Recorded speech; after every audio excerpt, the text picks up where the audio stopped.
You're commuting home with Katz and Cosby. Now, here's John Catsimatidis and Rita Cosby on 77 WABC. And joining us now here in Milwaukee, Wisconsin, at the scene of the Republican National Convention, we are here with Michael Goodwin, the great Pulitzer Prize-winning New York Post columnist. Michael, you wrote a big story about this is now the working class party, that Republicans now own it. Explain. Yes, thank you, Rita. It is really amazing how the tone has changed. I mean, I've been to a number of Republican conventions and certainly familiar with the party.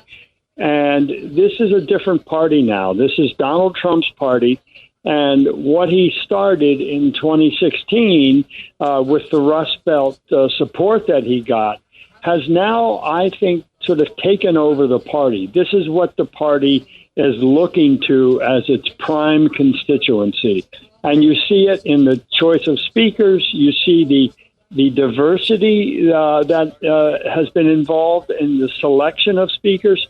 The head of the Teamsters Union spoke.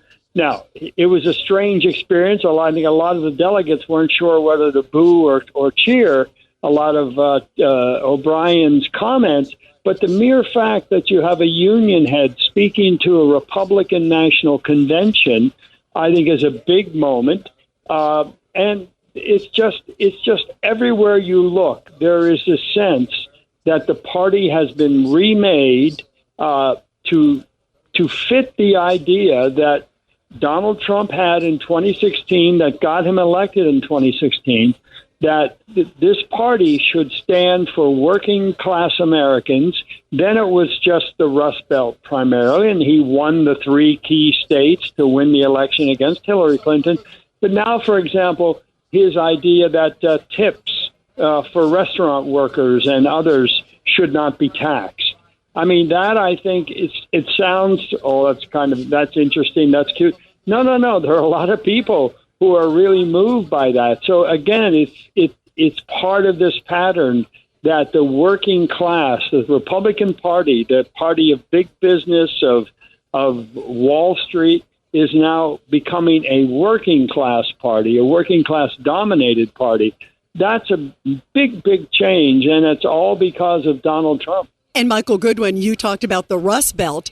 Of course, Donald Trump picked as his running mate, he picked Ohio Senator J.D. Vance, also a young guy, 39 years old.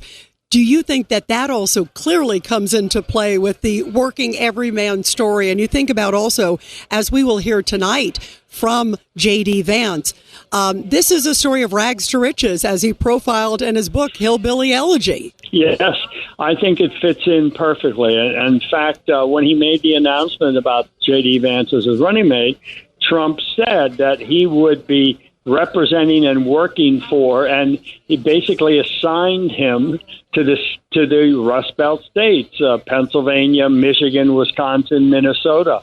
That's where Vance presumably will be spending the bulk of his campaign time, his senator from Ohio. There won't be presumably a lot of Congress in the later part of the year as everybody goes home for elections.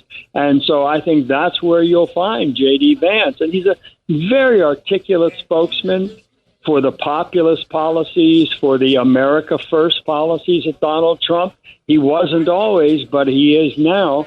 And I think you're going to see a real emphasis on those states. And look, the other thing I would point out, Rita, is that I'm sure you've picked this up too, that there's a real enthusiasm here. There's a confidence that, in part because of Joe Biden's problems, and in part because of Donald Trump's survival of the assassination attempt, there's almost an exuberance here that victory is practically guaranteed in November. And Michael, we just have a few seconds left.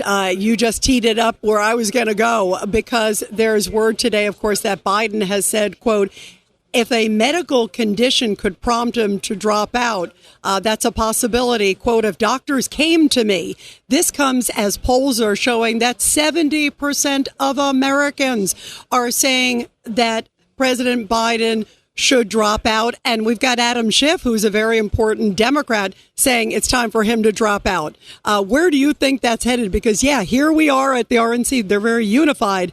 The Democrats seem to be trying to push Biden out every which way but loose. Do you think it's going to happen? I do. I predicted, Rita, after the debate, the night of the debate where he bombed, I said that he would be gone within a month. Now, I had my doubts along the way as he rebuffed the calls, but since then, of course, the money has slowed down. As you said, the number of Democrats coming out of the closet saying, get out of our way, Joe, you're dragging us all down. And then finally, I think the assassination attempt on President Trump, the rollback, the throwing out of the court case, all of these things are contributing to this sense of enthusiasm on the Republican side. It's almost a giddiness. You can feel it here. Yeah. And I, of course, contrast that with the Democrats who are gloomy and want to get rid of Biden. So I think that the weight is shifted again now, and I think it's more likely than not that Biden will drop out sooner rather than later. Yeah, I agree. Michael Goodwin, really great to have you here. Thank you so much.